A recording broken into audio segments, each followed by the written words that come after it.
Hey guys, thanks for tuning in. Another episode of the Detour. I'm your host Dan Jones, joined by a four-time national road champion from Australia whose Wi-Fi looks, substandard, but the audio's crisp. That's what we want. We want to hear from him because it's an audio platform as well. Of course, John Trevorrow. Don't talk to me about audio. Yes, there was a few iffy stories. Very unhappy camper. Anyway. There's an interview with Jai Hindley pre-stage that the audio didn't quite work. There was a problem with the microphone. No, the microphone didn't work. Just tell us the guts of what he said pre-start. Let's just hear it from you. What was Jai saying? Because obviously the big story, folks, if you're just tuning in and you don't know the results, spoiler alert, Jai Hindley was thereabouts and got time bonuses. So he edged out Carapaz on the finish line. The stage was won by Jan Hurt. We'll talk about that a bit later, but the story of the day was the GC battle, and he's limited the gap on GC from 7 seconds now to 3 seconds. 3 seconds, yes. Yeah, no, he was very confident this morning. He talked about, taking it on, and, he believes he can win this Giro. So, and I do too. He's looking good. He looked really good. I mean, there was some great attacks today. It was the old Shark was back out there, Nibley having a shark attack. Shark attack. But Lander had a real attack up the last climb, and Jai attacked over the top of him. It was great to watch. Let's have a look at the GC standings. You got Carapaz on top, obviously. Hindley 3 seconds behind. Almeida's 44 seconds off the pace, and Landa 59 seconds. The Shark, he's 3 minutes 40. He lost 40 seconds, almost a minute. But it's really between those top four. You'd think Iffy coming in with only a handful of stages to go. Well, it was more than a handful, mate. We only just started the bloody final week, and they got five monster stages. Stages. Hang on. One of them on stage 18 is. I mean, that's not a monster stage. No, you've obviously got the time trial on the last day. Yeah. So you've only got 3 monster stages. So you've got 17 monster. Yep. You got 19 monster and 20 filthy. Yeah. Okay. 2 monsters in a field. It's far up. Look, you're right. You had I think those four are the main ones. Nibley, I think he winning a Grand Tour is past him now, but it's great to watch him race as always. He had another bash again today. Those four are the only ones within a minute. 50 is Nibley at 3 minutes 40. So, whereas the top four are all within that. It's important that they get a bit more time on Almeida because they started the time trial tomorrow. Almeida would probably win the Tour because he would probably beat Jai and Carapaz by a minute in that final time trial. You would think because so they need to put more time on Almeida in these 2 monsters in a field. Well, the filth on the last day is going to, there's going to be no hiding by the time they get to that. Look at that. For those listening to the podcast, look at that. You've got, 3 big climbs, the last one being really steep after the marmalada, which, you can talk about marmalade. Well, the marmalada is not so sweet, I can tell you, and quite steep. So, and after, going over, a Cat 1 and a whatever they call it, above Cat 1. I love the research for this show. Like we know horse category for the Tour de France, but the Giro, it's like, it's above a Cat 1. It's tough. It's C. It's C. I don't know what the C stands for. Cactus. Cactus, that'll do. But it's, that's going to be a monster. So I agree with you, Dan. It'll be out of those 4. Let's just see what the time gaps are going to be. But impressed with Jai, and I'm going to talk to him tomorrow morning and make sure the microphone's working properly. I'm so disappointed. It was a great interview, actually. Anyway. Yeah, but you summarised Either it. way. His confidence going to take it to him. That's it. Yeah. Move on.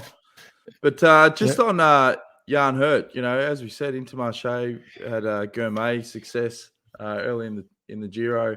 They are up and about, and this isn't a world tour team as such. And Well, it is. They are actually a world tour team. Actually, yes. Are they? Yes. Oh, I didn't. Oh, well, there you go. The research on this show again is fantastic. I thought they were outside. No. That was a couple of years ago. They become world tour, and now they're riding like a world tour team. Well, Jan Hurt is a great story because he's Czech, and he's been around for quite a while. And this is his first ever Grand Tour stage win. He ran second in a Giro stage, which had the Mortarola in it, a really wet one a few years back, and he was just sort of pipped on the post sort of thing. So this is his biggest ever victory. So a beautiful win. I thought the way it was panning out, because there was a big break that went. Yeah, it's Simon Yates was in the break. He made a little bit of a mistake. He was down the back doing something when it split. Thought it would come back together. It never did.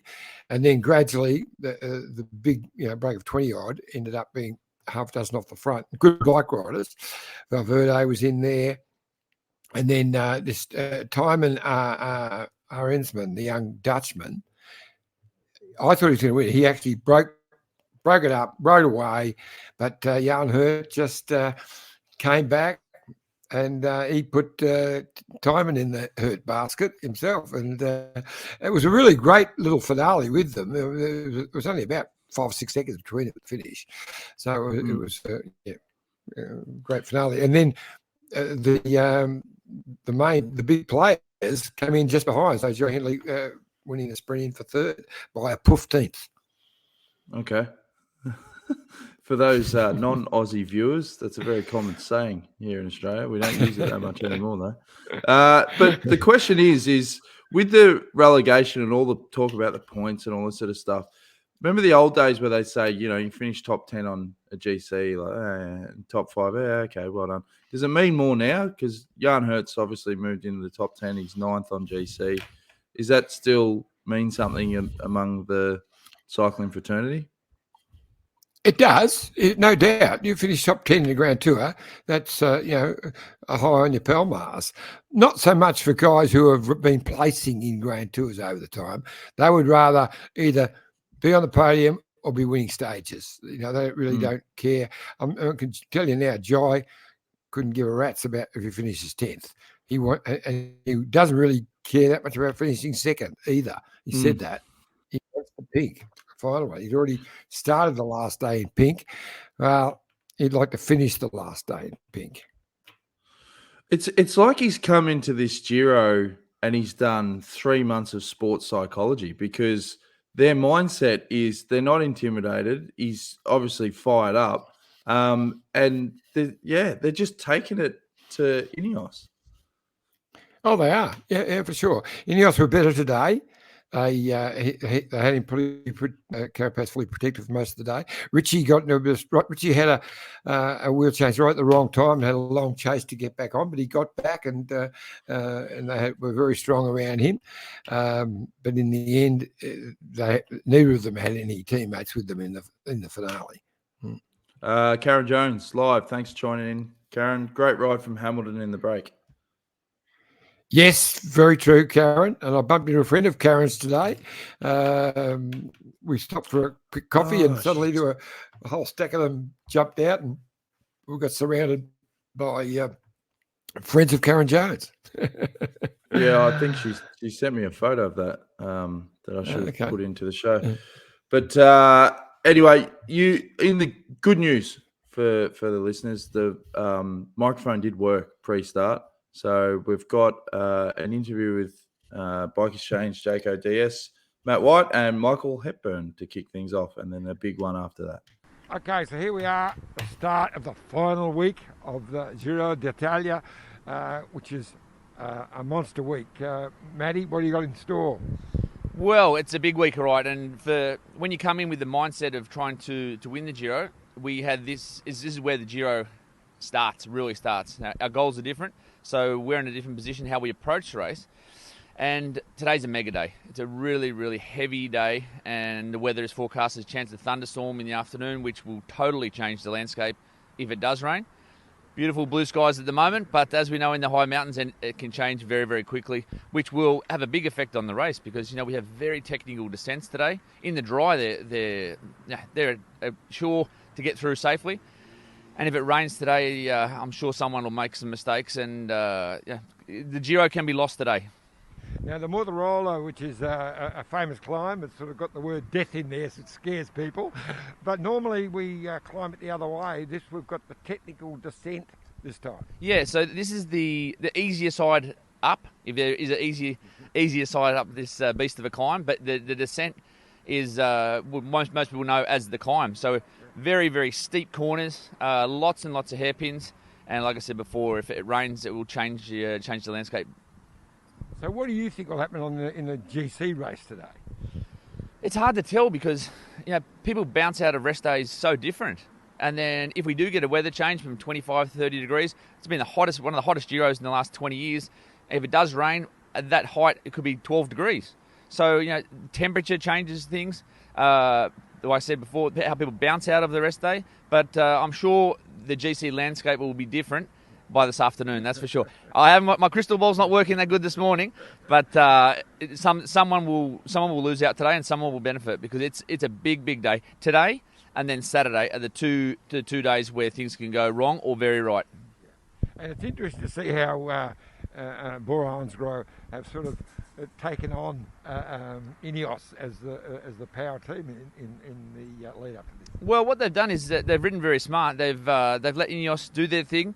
And they found moments where they believe that they're vulnerable, and they've gone hard at them. And they did a very good job in Turin.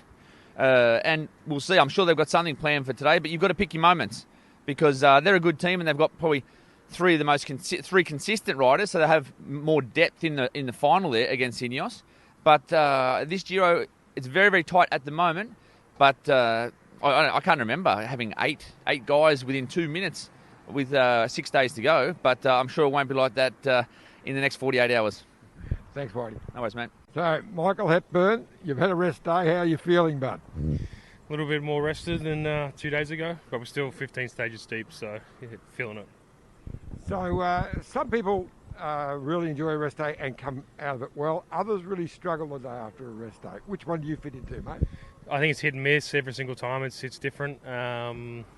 This stage of the Grand Tour, the body's so fatigued that you actually need to get out and do a bit of exercise on the rest day. I think, we do a few little efforts just to keep the body and the engine firing. If you just shut it down completely now, it's hard to come back from.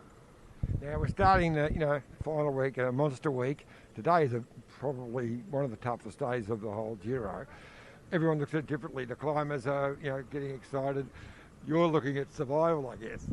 Yeah, it's a lot of mountains coming up. Obviously, I know I'm not going to be at the front of the race in the mountains, so I'll be trying to support the climbers, during the parts of the stages that I can, and then also on the flatter days and getting ready for the end of the week. Now, you would have ridden the Mortarolo a few times, but I don't think the way they're going. So we're going up what they call the easy way and down the very steep one. Yeah, I've done this stage actually in 2017, this side of the Mortarolo, when we went up then 2 times over Stelvio. It's a fair bit easier than the other side, but still a big mountain. So good luck today, mate. And any surprises you think are going to happen on GC today? I think Jai Hindley's looking really good for Australia at the moment. His Bora team's quite strong, and it's 5,000 metres of climbing, so I think it's one of those days that's going to add up, and I wouldn't be surprised to see some bigger gaps than we have seen so far. Thanks, mate. Good luck today. Ciao. Bye. Great insights there from Heppy. He was bang on. Jai Hindley looking good. We're going to take a quick break. When we come back, Iffy did an interview with Sir Bradley Wiggins. So stay tuned. Look at this bike. You think it's just a bike, right? But it's not. It's a bike 374 people are looking at. This guy, this girl, them, all looking at it. People from here, there, and wherever this is. People that are looking for a bike. Or just a piece of it. amateurs, semi-amateurs, and pro-amateurs. This guy wants this bike, but with this crank and these bars. This could be the perfect match. But not this one. This girl has a bike to sell, and thousands of people might purchase it. Eyes on Bikes help grow small businesses. His, hers, yours, and the latest data and insights help those businesses keep moving. We are the world's #1 bike marketplace, with over 500,000 products and 900 brands, where buyers and sellers are brought together in a place where a bike is never just a bike. Bike Exchange, where the world buys, sells, learns, and rides.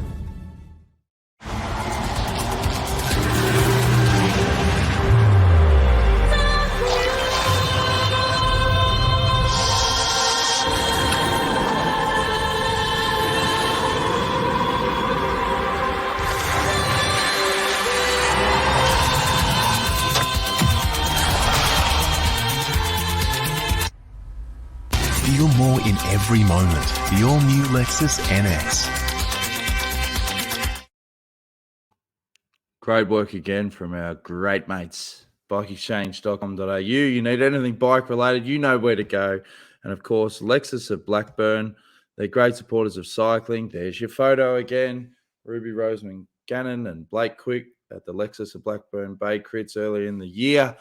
And, of course, Jayco, Iffy.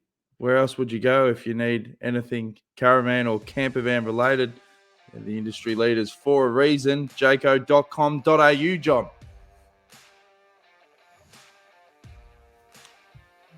Are you there? Sorry, I muted your mic. Unmute your mic. Oh, no. You're frozen. So, John's gone, folks. I'm going to have to carry this one. His internet has carked it in Italy. It's always interesting when I'm left solo and a frozen John Trevorrow, but we keep surging on, and it's a great time now to show his interview he did with Bradley Wiggins before the start. Okay, Bradley Wiggins, superstar, one of the great track and road riders of the past few generations, and Britain's first Tour de France winner. Of course, you're doing it very differently now on the back of a motorbike. Yes, I love it. It's a real privilege to be in that position and still, be able to commentate and talk about the sport that I love, but be in the heart of it as well in the motorbike. It's a real privileged position to be, feel like it's as close to I'd be in the peloton without getting on a bike. It's the addictive thing of cycling. We can't leave it. The old pros keep coming back, but it puts you right back into the heart of it. Yeah, and I've been retired long enough now, it's coming up to 6 years, to almost, you forget how hard it is. And there's always an element of you that, as you'll know, Iffy, that you sort of think some days when you get on the bike, maybe I could still do this. But when you're in the heart of it like that and seeing these guys climbing and just how thin they are and how dedicated they are at what they do, you soon realise that it's best left in the past, because it's a brutal sport, and I have a real appreciation for how hard the sport was that I did and loved. And I've the utmost respect for these guys and what they do, and I'd rather be on the back of the motorbike.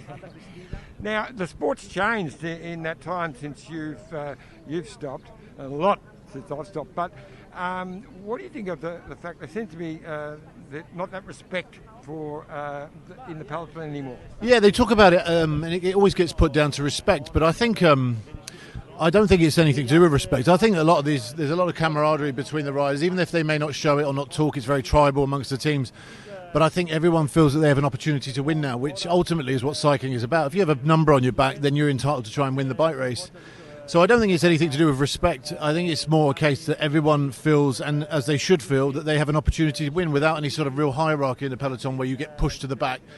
And if you dare to try and win the bike race or attack, and the elder statesmen of the peloton don't like it, then there was a degree of getting shoved out in the past and maybe not getting a contract, or bullied and berated for it. But now, if you're the last man on GC, you feel like you can have a stage win. I think they can, and I think that's really a healthy thing for the sport.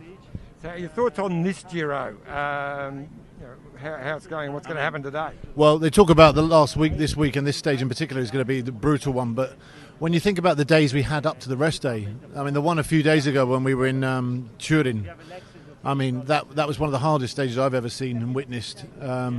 So, they talk about the severity of this last week, but I think the first 2 weeks have been pretty brutal already. Ciao, Mauro. Ciao, great day. So I'm going to look forward to listening to your comments from the back of the bike as we drive along. So you're keeping us entertained. Yeah, thank you, mate. All right, mate. Bradley Wiggins, that's a great get, Iffy, and great that your Wi-Fi's back working and going through your phone. Yes. Anyway, life in the fast lane. Life in the fast lane. You did have a detour, as you said, up the climb. You had to do it twice. Well, the Motorola, there. This is it. Which is a mythical climb, and I meant to do a bit of background as to why, because the word "mort" it means death. So there is a history with the Motorola of death. There's something about it. So I have to look that up for next time. But anyway, so we climbed up it the so-called easy way. It wasn't bloody easy.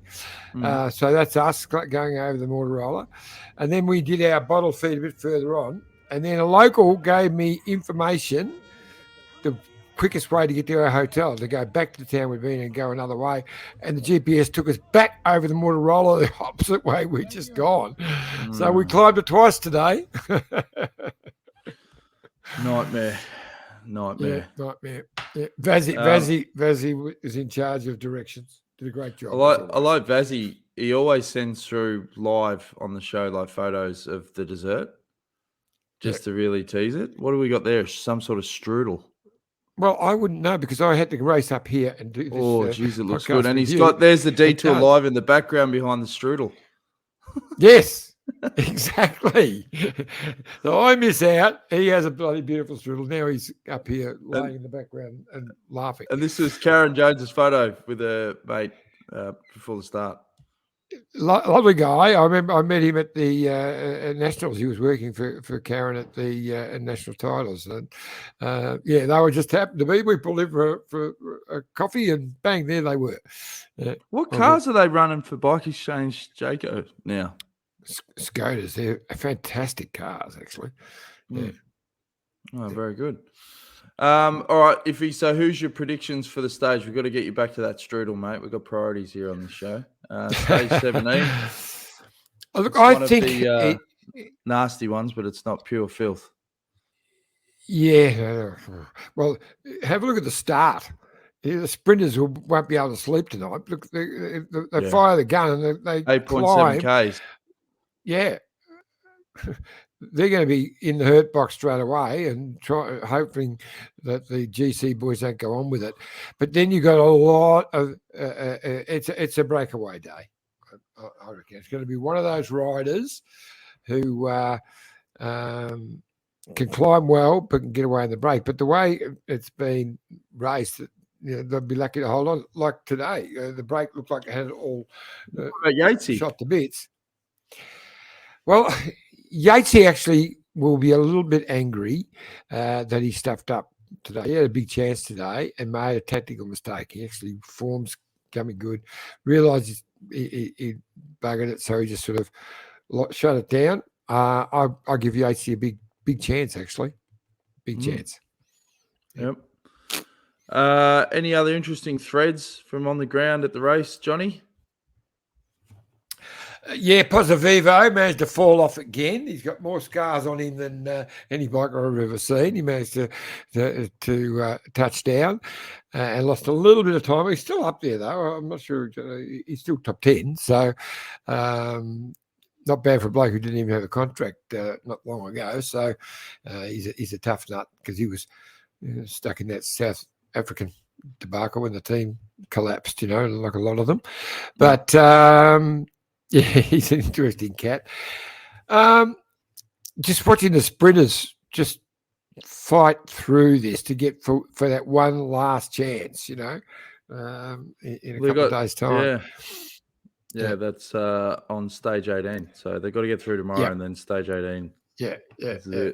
And I'll try and get Cav tomorrow as well. I saw him today. I didn't realise Vaz was right next to me because he went past. He said, "Go, mate!" And if I'd realised Vaz was right there, I would have stopped him. But I turned around. There was Vazzy. It was too late. He was gone. But we've got another request. Free Ranger says, "Ciao. If Cadell lives in Italy, any chance of him making a special guest appearance?" Well, if he's at the race, I'll grab him. for sure. But he lives in Italy, but I don't know if he turns up. I don't even know. He's been in Australia. I think he's gone back to Italy only in the last few weeks, so I think he is around. He'll probably be at the finale in Verona. But yeah, All right. Good we'll stuff. try. All right. Well, it should be a monster day tomorrow. You're going to have the microphone sorted. We'll get interviews guaranteed with Jai Hindley, all the big names. Who else do you want? Get over to Ineos, wind up Carapaz. Can you get one with Carapaz? Why not? Why don't you go for the race leader? Why don't you go the big dogs from down to the finish? We'll get Richie. We'll get Richie. We're Australia. We're the Australian show, mate. Yeah, but why don't you try for Richard? Just say. Because he doesn't speak very much English. Just go, hey, Dick, quick one for the detour. Tricky Dicky. Yeah. Dicky knee. Get Richie to translate for you. Do you reckon Sir Dave Brailsford will pop his head in for the final few days? He might be there just for the last weekend. I've been messaging him. He was coming early, but something popped up. He couldn't get there. But if he turns up, we'll have a chat with him. Okay, so tomorrow, folks, we've got a massive show because if he's guaranteeing that he's going to talk to Carapaz, Port, Jai Hindley, and as per usual, you're talking bloody bullshit again. I will try to Hindley and Cavendish. I'll try and get on the Cav. Yes, that'd be good. That's going to be the biggest step of the Giro so far because we guarantee it on this show because that's what Iffy and Vaz do. They just take down the big scalps. So you don't want to miss this, folks. And the audio is going to be crisp. It's going to be incredible. All right. Well, enjoy your sleep if you're going to need it. We need you, Cherry. Well, I'm going to have to try and talk to Jai again because we had this wonderful interview with Jai, as we were just talking about. And don't tell Jai that you lost the interview. You want to look professional. And just say, mate, we're getting great responses from your interviews. He'll find out because, Stephanie, who the press officer, she watches the detour. Aussie girl, she loves the detour. She's a fan of the detour. So we'll be dobbed in already. She's probably watched it. Oh, wow. That is the downside of being honest on this show. Can't get around. Very good operator. Lovely, lovely young lady from Sydney. Speaks fluent German, and but she is an Aussie. Does a fantastic job.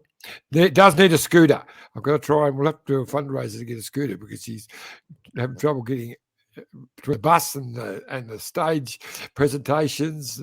It's tiring her out. So I've got to get her a scooter. Would be good, yeah. YouTube.com/The Detour Podcast. Tell your mates, thanks for all the support. We'll be back again at 7 a.m. tomorrow with, as we said, biggest show of the year. No pressure. Get your sleep, Iffy. Rest up, Vaz. See you tomorrow, guys.